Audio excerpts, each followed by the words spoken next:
Bonjour à tous, bienvenue sur un nouvel épisode Les Héros de la Vente. Aujourd'hui, j'ai le plaisir d'accueillir Mathieu. Mathieu, salut. Bonjour Alexandre. Alors Mathieu, on parle depuis plusieurs mois maintenant sur différents sujets autour de la vente. Donc je suis très content que tu viennes à Toulouse dans nos superbes locaux pour enregistrer un épisode. J'allais dire content de venir au soleil aussi, même s'il fait pas encore très chaud, Ouais, ça commence. mais avec plaisir.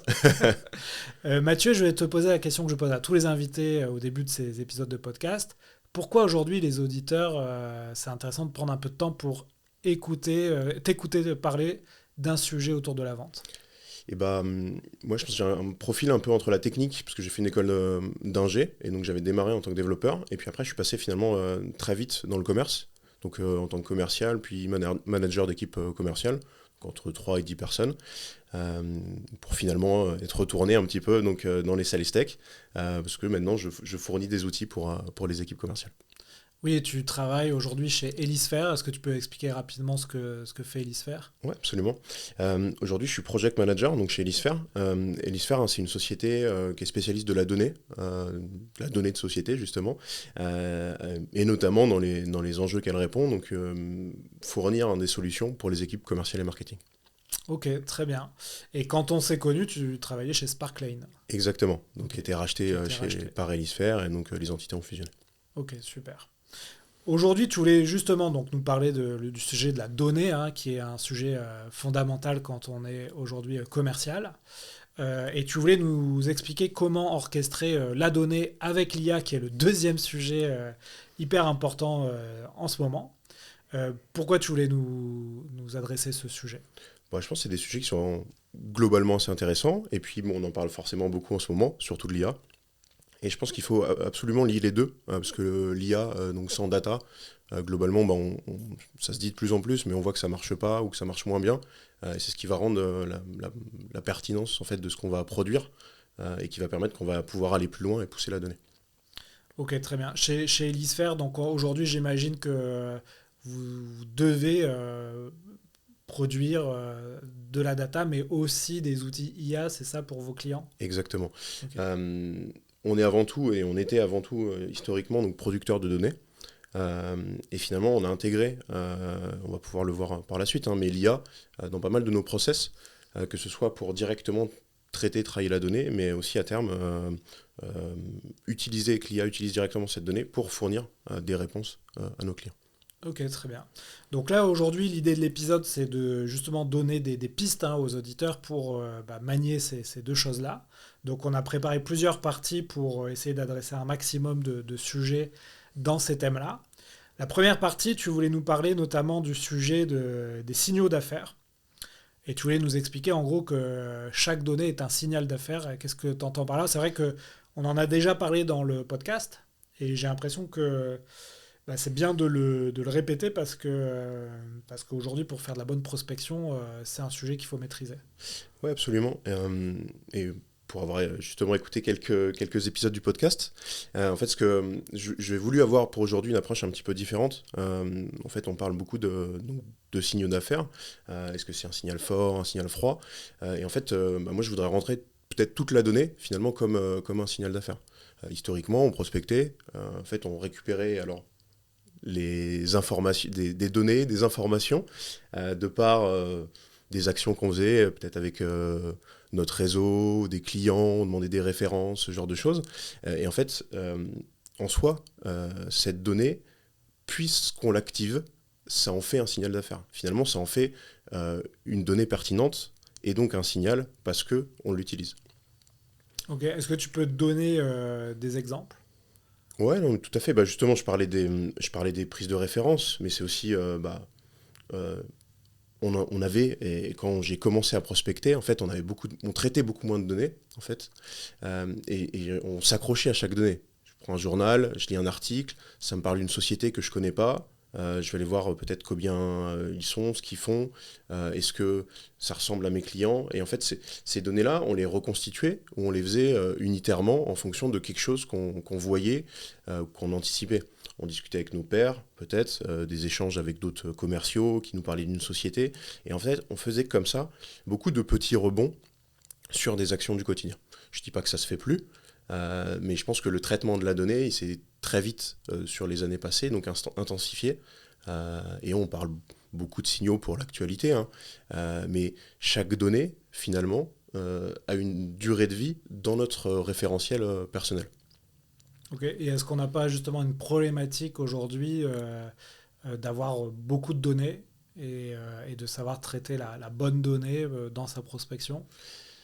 Ça, c'est je pense, des plus grosses problématiques, c'est les données qu'on récupère versus les données qu'on utilise. Et on voit que souvent, il y a déjà une grosse marche.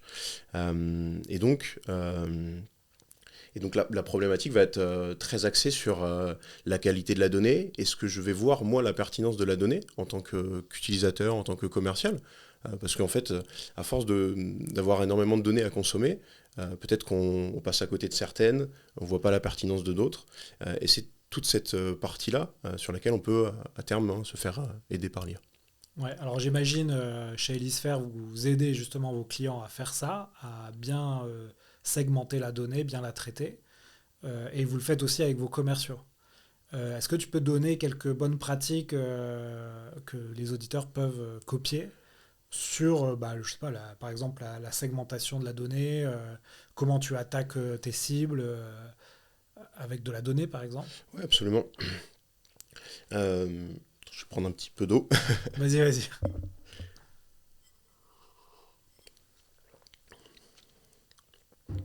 En fait, cette donnée, comme elle est diverse, elle est complète, et il y en a beaucoup, il va y avoir pas mal de problématiques engendrées, ça peut être des valeurs manquantes, ça va être des informations, et puis plus on va introduire la donnée, finalement, dans nos problématiques, hein, de stratégie, de segmentation, plus on introduit de nouvelles données, plus il va falloir les faire travailler ensemble et finalement construire aussi des données annexes. Je pense notamment chez Elisphere, hein, on fournit grâce finalement aux liasses financières, on fournit toute la donnée des liens capitalistiques, donc Ok. le pourcentage de détention ou la détention entre deux entités.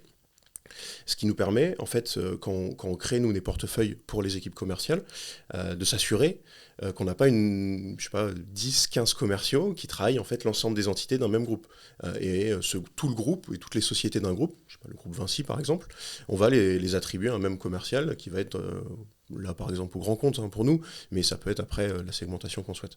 Ouais, donc Euh, pour éviter notamment les doublons que deux commerciaux ne prospectent pas la même cible à quelques jours d'intervalle, quoi. Exactement, et puis après, peut-être aujourd'hui, hein, je pense comment se mettre en avant, mais la crédibilité qu'on a. Si j'ai parlé à votre confrère, plutôt que d'avoir que ça soit toujours un interlocuteur privilégié d'Hélisphère, en fait, finalement, en face de toutes les entités ou toutes les personnes d'un même groupe, ça permet de centraliser l'information, de connaître aussi l'ensemble des problématiques, peut-être d'un groupe, et globalement, c'est à ça que sert le commercial, hein, finalement, c'est d'être l'interlocuteur privilégié de nos clients. Oui, donc en fait, tu peux déjà utiliser la donnée dans un premier temps, c'est la donnée d'une entreprise que tu vas vouloir cibler Exactement. et mapper un peu les différents interlocuteurs que tu peux contacter, prospecter. Et ça, là, notamment, je pense à la vente grand compte, hein, c'est hyper important de faire cette pratique-là parce que il va falloir avoir plusieurs champions au sein d'une entité pour pénétrer un marché. Exactement, pour vendre peut-être des produits différents, pour avoir des références, peut-être passer d'une entité à une autre, et puis avoir une stratégie un peu globale, hein, quand on s'attaque à un groupe. C'est aussi les choses qui sont importantes, hein, sur les grands comptes. Ouais.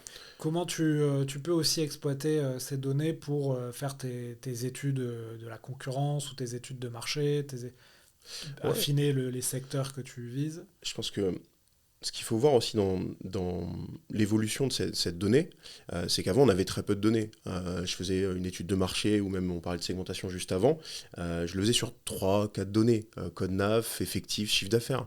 Euh, mais même ces données-là, déjà il faut pouvoir les connaître sur l'ensemble de nos clients, de nos sociétés, de nos sociétés clientes, pardon, et les mettre en versus de l'ensemble du marché. Sinon, je ne peux pas calculer un taux de pénétration, etc. Donc, il me faut la donnée de l'ensemble de mon marché. Et on voit qu'en rajoutant des données annexes, on va complexifier cette problématique. Aujourd'hui, on parlait juste avant des liens capitalistiques, mais on en tire d'autres données. Donc, grâce aux liens capitalistiques, on consolide l'effectif et le chiffre d'affaires. Ce qui nous permet de dire, si je vais aujourd'hui, truc basiquement sur la base Sirène, INSEE, peu importe, je vais sur Fnac Darty, la tête de groupe de Fnac Darty, il y a 15 employés. Quand je fais ma segmentation, mon étude de marché, je ne veux pas que Fnac Darty soit considéré comme une PME et donc attaqué par mon segment commercial PME. Et donc nous, on consolide l'information de cet effectif ou de ce chiffre d'affaires pour avoir finalement Fnac Darty, la retrouver dans le traitement de données à l'endroit où elle est censée se situer. Oui, parce qu'en fait, on a de plus en plus de data, de données, et donc il y a une complexité qui se crée, où effectivement tu vas aller viser un compte et tu vas te dire, oula, j'ai beaucoup d'informations, laquelle est erronée, laquelle est actualisée. Exactement. Ça m'est déjà arrivé dans de la prospection. Hein. Tu vois les organigrammes de certaines entreprises, tu comprends pas toujours. Hein. Que ce soit l'organigramme, je veux dire, rien de plus... Déjà, ne pas mettre la société dans l'endroit. Donc moi, on fait des portefeuilles commerciaux, donc pas avoir la bonne société parce qu'elle n'est pas sur le bon segment de marché. Finalement, toute notre base de prospection, toute notre stratégie commerciale et la répartition de nos équipes déjà est erronée. Mais après, dans la production, finalement dans la partie terrain, contacter une personne avec une mauvaise information, il n'y a rien de pire. Parce que on perd directement dès la deuxième phrase toute crédibilité lors de l'appel. Ouais, il faut vraiment que ces données soient mises à jour. Vous, chez Elisphère, comment vous faites pour garder une donnée actuelle mise à jour? On a pas mal de choses qui sont faites, donc, qui vont du traitement humain sur certaines données jusqu'à des traitements finalement en volume, donc avec des crawls qui passent, ou même l'IA va nous servir globalement de qualification de la donnée. Oui, j'allais te dire, effectivement, c'est là où on voit, c'est important aujourd'hui sur le marché de la vente d'avoir de plus en plus de données, mais on a une complexité qui arrive sur la qualité de la donnée, et c'est là où l'IA rentre en jeu, c'est que ça va nous permettre en fait de faire plein de choses autour de cette donnée, et tu vas nous expliquer tout ça. Exactement. Et peut-être juste pour finir sur la partie d'avant, en fait, je pense que on a essuyé un petit peu une ère où on a eu beaucoup de données et on s'est mis à faire plein de choses.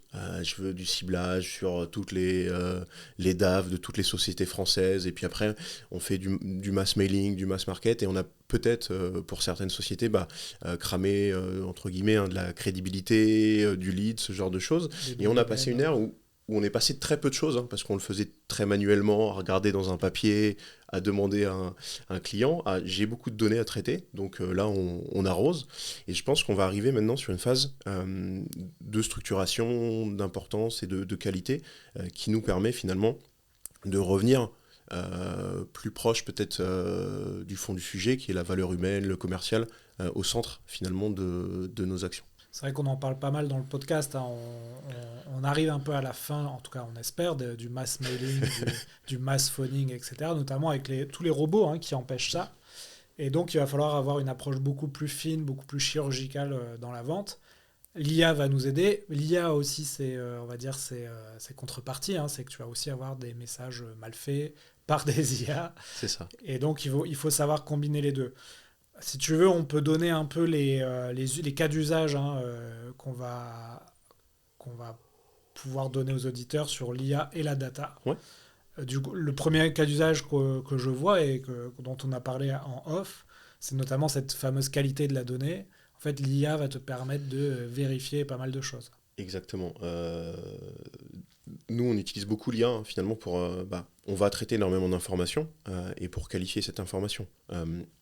On parlait tout à l'heure des signaux d'affaires, par exemple un événement, une actualité dans la presse, mais on va nous utiliser l'IA pour qualifier cet article de presse. De quelle société ça parle, de quel contexte, est-ce que c'est une nomination, une implantation de site, une présentation de stratégie, un partenariat commercial, et j'en passe. Et peut-être aussi le département, la région, pour pouvoir finalement aussi se ramener au plus de nos utilisateurs, donc des commerciaux. Oui, parce qu'avant, c'était peut-être un humain qui devait lire l'article, isoler les informations intéressantes pour un commercial. Et aujourd'hui, l'IA est capable de scanner en quelques secondes les informations à retirer de cet article. Exactement. Ok. Avant, on arrivait, enfin moi j'ai commencé la prospection, j'arrivais au bureau le matin, open space, et puis il y avait tous les journaux, on avait tous les journaux globalement, et c'était café lecture, Ah oui. et on démarrait comme ça, on démarrait la journée comme ça avant pour obtenir des idées, des informations qu'on allait ensuite développer dans nos actions commerciales. Et donc l'IA aujourd'hui va nous permettre de collecter, structurer, définir. On parle notamment aussi, mais on va pouvoir l'entraîner évidemment cette IA, mais tout ce qui est les problématiques d'homonymie. Le Lotus par exemple, c'est une voiture, c'est un gâteau, un petit gâteau sec, et c'est aussi du papier toilette. Mais derrière, il y a 3 sociétés différentes, donc si j'ai un article de presse sur Lotus, il faut que je puisse identifier la bonne société derrière. Oui, et puis ça te permet aussi peut-être, ça c'est un cas d'usage que j'utilise pas mal dans les outils comme Helisphere, c'est de rapprocher des cibles ou des clients que tu as avec d'autres entreprises qui peuvent être tes prospects. Exactement.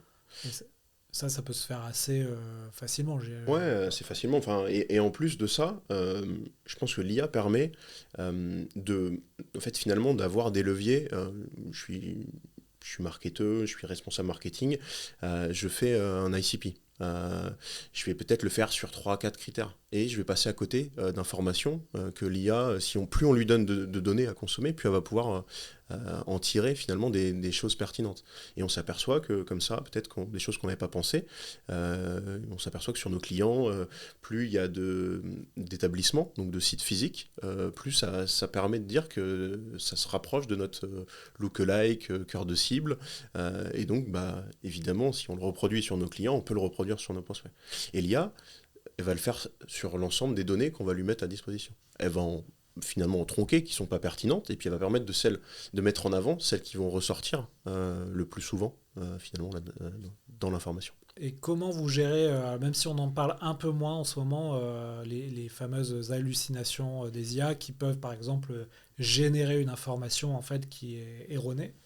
Comment vous arrivez à gérer ça? C'est un humain qui va vérifier ou c'est encore une autre IA qui va vérifier? Là, pour l'instant, dans ce que je mettais en avant et que je parlais, donc il n'y a pas forcément de création de contenu. Ok. Là, on est vraiment sur du lookalike classique. Ok. C'est juste que comme on est aidé par l'IA, on va pouvoir traiter plus de données.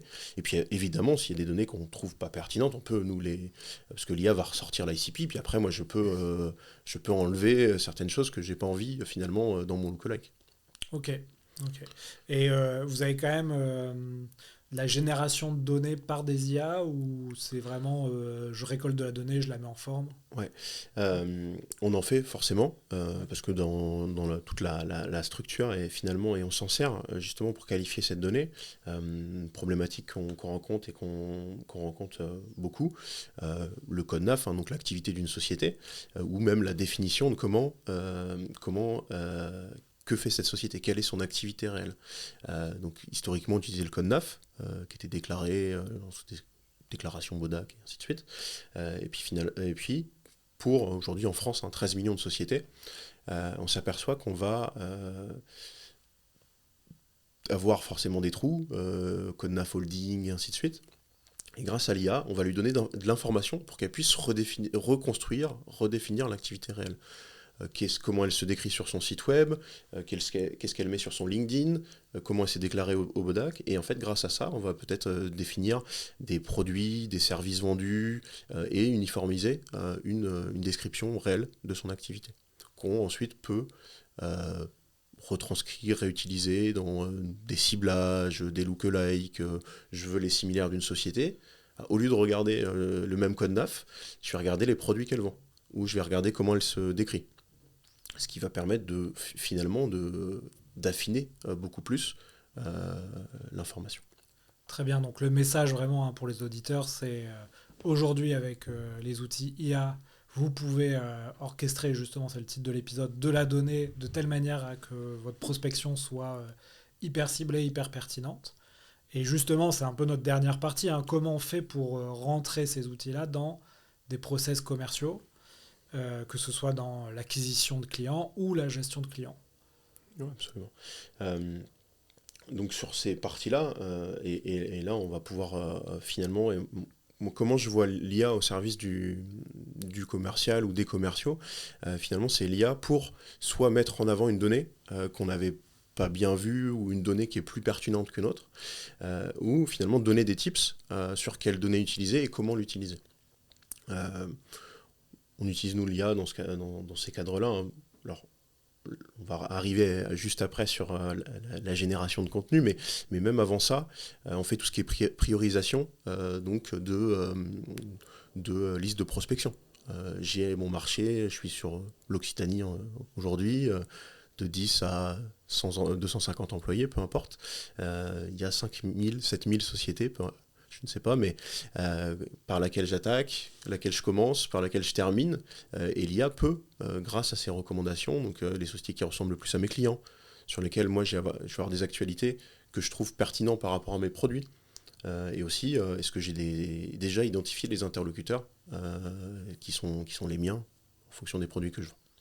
Oui, et puis on te voit de plus en plus, par exemple sur les IA généralistes, à prendre ChatGPT, tu peux lui demander de te faire des alertes, par exemple d'annonces quelconques sur Internet, et il va du coup tous les jours scraper le web et te faire des alertes, des notifications. Exact. Et en fait, sur des IA spécialisées vente, tu peux lui demander de te faire des alertes sur les lookalikes de tes clients, des signaux d'actualité, des choses comme ça. Exactement. Comme ça, tu n'as plus à toi faire le travail de... Ou à la limite, tu as l'information, tu as une partie des informations qui sont directement, je reçois un mail le matin, Oui. sur mon territoire, il s'est passé telle et telle actualité qui est sortie dans la presse, et je regarde, est-ce que je peux l'utiliser ou pas, et ainsi de suite.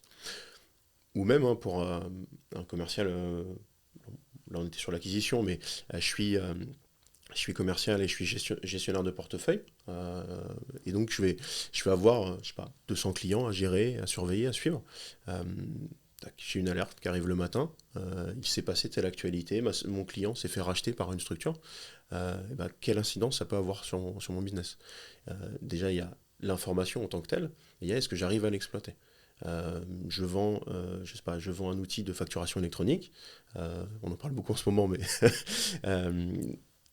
mon client se fait racheter, je peux être en concurrent avec l'outil de facturation électronique de la boîte qui le rachète. Ou alors, c'est un potentiel, donc là, risque de churn, je peux alerter mon utilisateur. Et donc là, je vais loin dans l'alerte parce que je lui dis, attention, potentiel rachat égale potentiel de churn ou égale peut-être possibilité d'upsell. Parce que je peux passer de mon client à finalement un groupe plus grand parce que plus de sociétés. Ouais, c'est un bon exemple, effectivement. Toutes les boîtes qui vendent les outils de facturation électronique, j'espère qu'ils vont voir ce passage. Et bien d'autres, hein, Ouais. mais nous, par exemple, on vend des outils pour les CRM.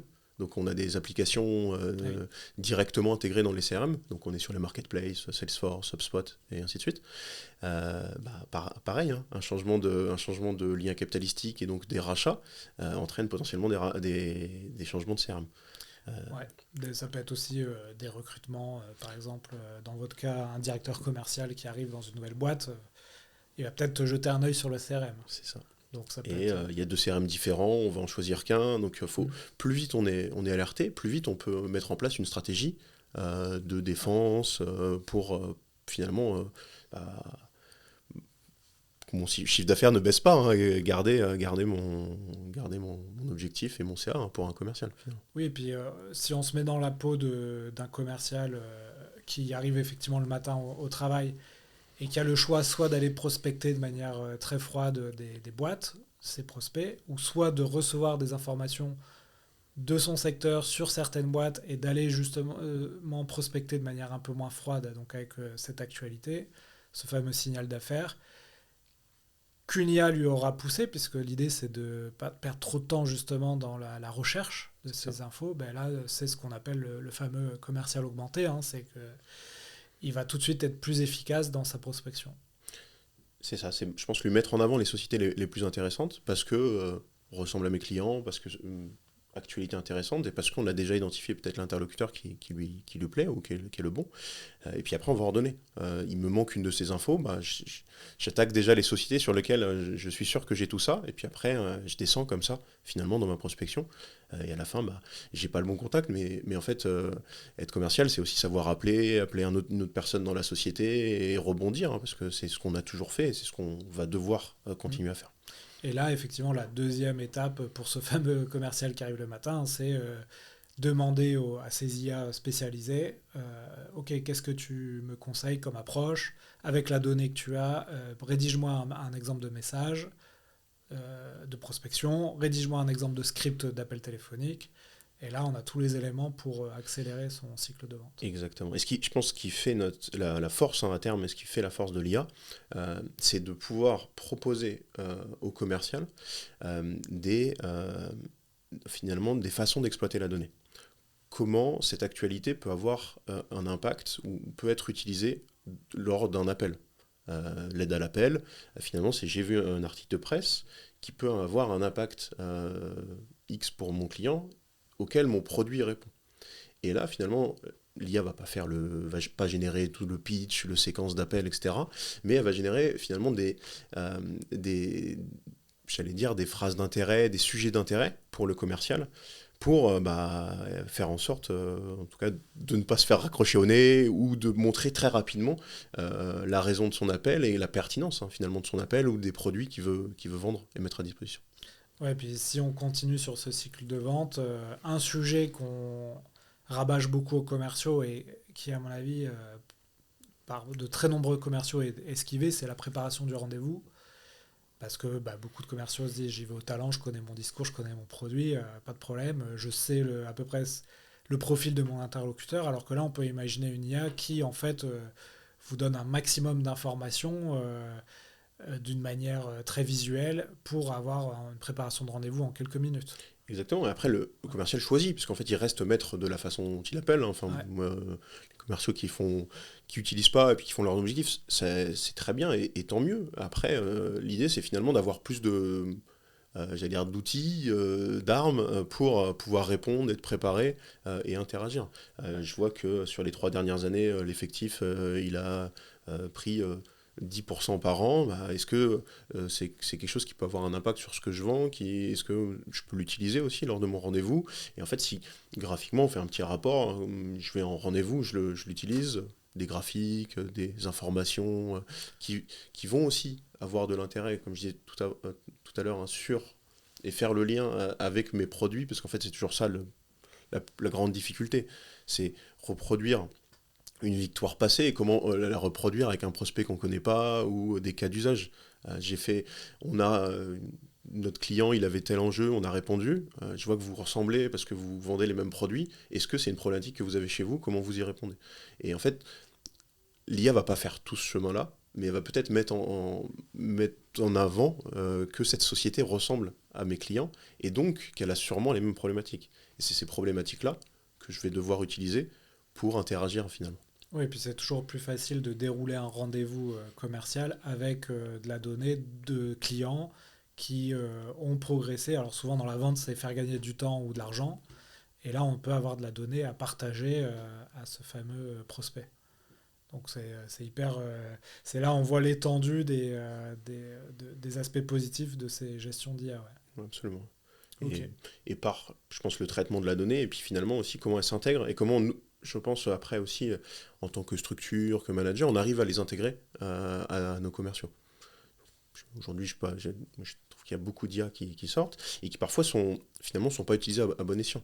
Je prends le cas en ce moment, j'ai les comptes rendus de visio. Je pense que pour plein de cas, typiquement le CR automatique dans le CRM, c'est pas quelque chose que je mettrais moi personnellement en tout cas en avant, parce que ça réduit finalement l'impact du commercial. Quels sont les points pertinents du rendez-vous? Et ça, moi, je souhaite peut-être que le commercial l'écrive, le mette en avant et l'identifie. Par contre, le compte-rendu de rendez-vous, qui prend les temps de parole, peut-être qui regarde si c'est des questions ouvertes, fermées, donc qui va l'objectif, hein, finalement, c'est d'aider le commercial à être meilleur en rendez-vous. Là, c'est plus pertinent. Oui, parce que enfin, moi je le vois bien, hein. C'est vrai qu'on a énormément d'outils maintenant pour analyser les rendez-vous. Et on arrive aussi dans une phase où finalement tu as le résumé du rendez-vous, tu le mets dans ton CRM, tu le lis jamais en fait. Plus personne Plus personne le le lit. voit, en fait, le Ouais. lit ou le voit ou l'utilise. Alors qu'au début c'était génial, on le lisait, on était content, ah, incroyable, il a repris vraiment tout ce que j'ai dit avec finalement très peu d'erreurs. Et maintenant, bon, c'est devenu une commodité et du coup on l'exploite pas.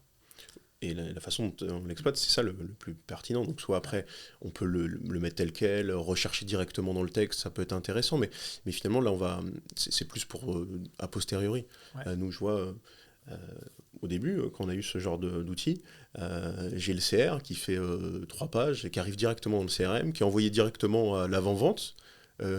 Par contre, là, du coup, c'est à l'avant-vente qui avant recevait un petit CR avec les points pertinents qu'il devait mettre en avant pendant le rendez-vous après de présentation d'un produit ou maintenant il se retrouve à devoir lire 2 pages où l'information elle est cachée, elle n'est pas mise en avant et ainsi de suite.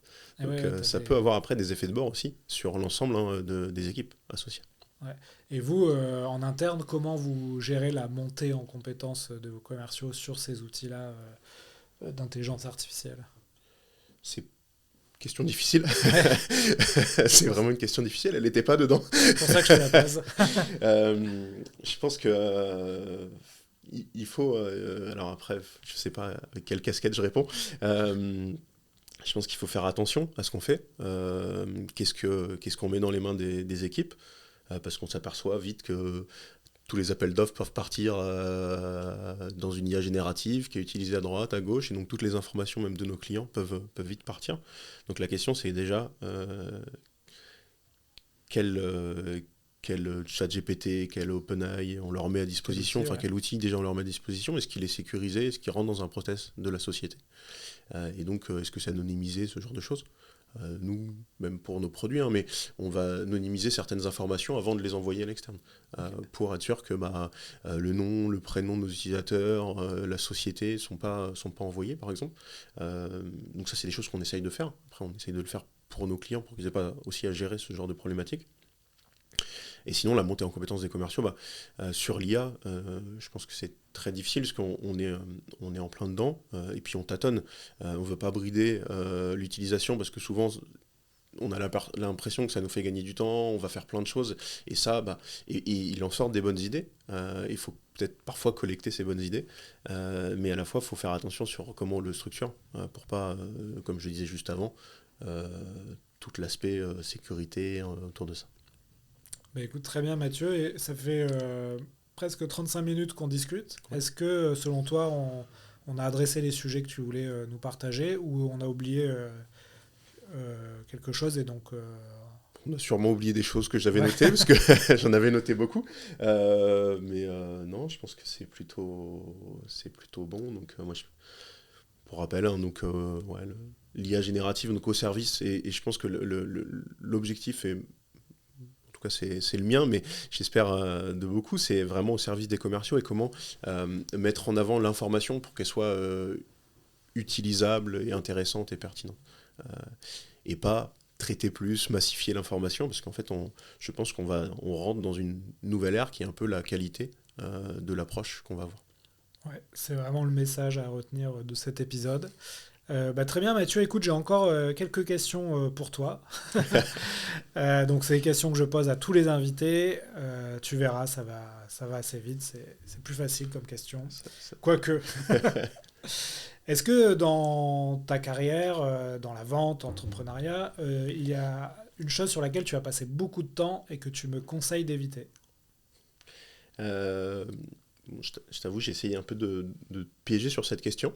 Ah bah, Tu me l'avais envoyé, mais non, je pense que justement, dans qui est le sujet de fond de cet épisode, la qualité nécessite aussi d'y passer du temps. Comme je disais avant, tout à l'heure, les commerciaux cherchaient, ils passaient du temps à prendre l'information. Et en fait, quand on y passe du temps, c'est qu'aussi, probablement, on a fait un travail qui est plus pertinent. Ce qu'on a produit, c'est intéressant. Et donc, je suis pas sûr que cette recherche de gain de temps, ça soit toujours. Alors, je pense que c'est dans plein de cas, c'est pertinent, et on a pour objectif, nous aussi, sur nos outils, à faire gagner du temps aux commerciaux, mais il ne faut peut-être pas que ça soit le seul degré de lecture. Et donc, voilà, au quotidien, je pense que est-ce que j'ai eu raison d'y passer du temps? C'est peut-être ça que je regarde finalement, et avant d'agir, parce qu'on apprend aussi beaucoup en faisant des erreurs, en y passant du temps, la curiosité, qui pour moi est la qualité principale des commerciaux. C'est vrai que quand je reprends mes débuts, moi, comme jeune commercial, le temps que je passais pour créer des listes de prospects, déjà à l'époque, je voulais quelques informations en plus que juste l'email. Et je passais un temps fou manuellement à faire ces listes. Et quand j'envoyais mes mails, etc., je me disais, oula, il faut quand même que ce soit rentabilisé ce temps-là. Euh, Mais, et mais aujourd'hui, en encore, 2 clics, tu te fais des listes de milliers de contacts. Et pour autant, c'est pas. et est-ce que parfois ça marche mieux? Est-ce Ouais. que alors, moi je prospecte plus aujourd'hui, mais je me rappelle de cas où finalement c'était cette pugnacité qui nous permettait de rentrer, cette Mm. curiosité, parce que bon, on avait le bon interlocuteur, il avait peut-être pas le temps de nous répondre, mais en envoyant du contenu, le fait qu'il voit que l'information ou les messages qu'on lui envoie, ils soient écrits à la main, Ouais. et au bout d'un moment il nous répondait, parce qu'il avait forcément quand même des besoins, et on attisait sa curiosité. Hein. Mais les, les nombres d'emails que j'ai envoyés avant les séquences, où j'envoyais 9 emails à la même personne avant une réponse, parce que je savais que c'était la bonne personne. Euh, et aujourd'hui, est-ce qu'en rentrant dans une séquence, si elle n'est pas bien faite, est-ce que ça répond mieux? Je ne suis pas certain. Ouais, bah, c'est une bonne réflexion, hein. Une autre question, est-ce que tu as un changement d'état d'esprit que tu as fait, selon toi, beaucoup trop tard dans tes différentes activités professionnelles? Très difficile cette question. Je crois que je l'ai mis de côté. Ah oui. Non, changement d'état d'esprit. Je pense que c'est ça, ouais, je vais rester sur le même thème qu'avant, hein, mais cette recherche peut-être de quantité versus qualité, je pense que c'est un, Un c'est bon mantra. un bon mantra, ouais, finalement, se reconcentrer sur la qualité de ce qu'on produit, peut-être revoir, relire et passer plus de temps là-dessus. Euh, les IA nous génèrent beaucoup de choses, génèrent un email, mais et finalement, est-ce il est lisible, ou est-ce que s'il y a 50 emojis dans l'email que j'envoie à mon client, ça va pas dégrader le contenu et la mise en avant de l'information, et ainsi de suite, ou un email qui est trop long, nous on voit ça, je vois ça beaucoup, mais est-ce que c'est pas plus dangereux qu'autre chose? Donc garder, je pense, son libre arbitre, et puis chercher, vouloir continuer pour moi de, euh, d'être pertinent, intéressant, enfin, et de surveiller l'IA et ce qu'elle fait. Très bien. Une autre question peut-être un peu plus facile. Est-ce que tu as un achat de moins de 100 euros qui a changé ta vie? Euh, un papier, un stylo, Ok. ouais, un carnet, un stylo. Je pense que Ouais, t'écris beaucoup. alors, j'écris aussi sur des applications, je suis beaucoup avec ordinateur, donc j'écris Ok. aussi une application qui peut être sur ordi, sur tablette, sur téléphone. Moi, j'ai des gens avec qui je travaille qui prennent leurs notes sur tablette pendant Ok. qu'ils font le rendez-vous avec un client. Euh, et je pense que le fait de poser ses idées va permettre euh, retour au CRM, la prise de notes automatique, mais finalement à savoir et savoir ce qu'on veut mettre en avant, finalement en tirer l'essence, hein, de l'interaction qu'on a eue avec une personne, parce que c'est ça qui va nous permettre de nous différencier à terme. C'est même les 3 phrases, hein, qu'on a mis sur bout de papier, mais moi je sais que je les ai mises à l'écrit, ou je les ai mises sur mon application, et donc elles valent le coup d'être conservées et d'être entendues. Super. Écoute, il me reste une dernière question. Je te donne une carte blanche pour inviter quelqu'un dans le podcast. Tu me proposes qui? Sur le thème de l'IA, alors je sais pas s'il est passé chez toi, donc je le connais pas personnellement, mais Thibaut Renou, qui est chez Partout, donc CEO de Partout. Ouais. Je trouve qu'il fait déjà il fait beaucoup de webinars, il a beaucoup d'interactions, et je trouve qu'elles sont très pertinentes sur les informations qu'il met en avant. Ouais, il est passé dans le Ah, podcast. Mais avant l'IA, je pense que c'était avant 2022, donc ça fait un moment, donc il faudrait peut-être le réinviter parce que... C'est un de ces thèmes qu'il aborde le plus, okay. je trouve, aujourd'hui sur par exemple, LinkedIn, où on peut voir ses posts. Et puis après, même ce que fait partout, c'est cible TPE, mais c'est très proche du domaine des commerciaux. C'est commerciaux pour les petites entreprises. Alors eux, c'est pour valoriser les commerces de proximité. Et donc, ces interventions sur l'IA sont intéressantes. Ok, bah écoute, je lui reproposerai de passer dans le podcast. J'ai une série en plus qui s'appelle le comeback des héros pour les gens qui repassent dans le podcast. Mathieu, comment on fait pour te contacter si on a des questions sur ces sujets, si on veut tester les logiciels notamment que vous proposez chez Helisphere? Ouais, tout simplement un petit message sur LinkedIn ou un email. Après, je réponds. Ok. Et est-ce que vous avez des versions de tests, de démos des différents logiciels? On peut mettre en place ce genre de choses, donc tests, démos. Puis après, avant tout, je pense que l'idée, c'est d'échanger, de discuter, de se concentrer sur la problématique que vous avez, et puis finalement de voir si ça peut être répondu, amélioré et comment. Et puis finalement, c'est l'échange le plus important dans tout ça. Ok, bah écoute, très bien. En tout cas, merci encore d'être venu. Merci pour l'invitation. Et puis, terre toulousaine. Avec plaisir. Et puis, vous pourrez retrouver l'épisode sur YouTube, sur vos plateformes de podcast préférées, et aussi sur la newsletter Les Chroniques de la Vente. Mathieu, je te souhaite de très belles ventes, et puis à très vite. Merci, à très vite. Salut. Au revoir Alexandre.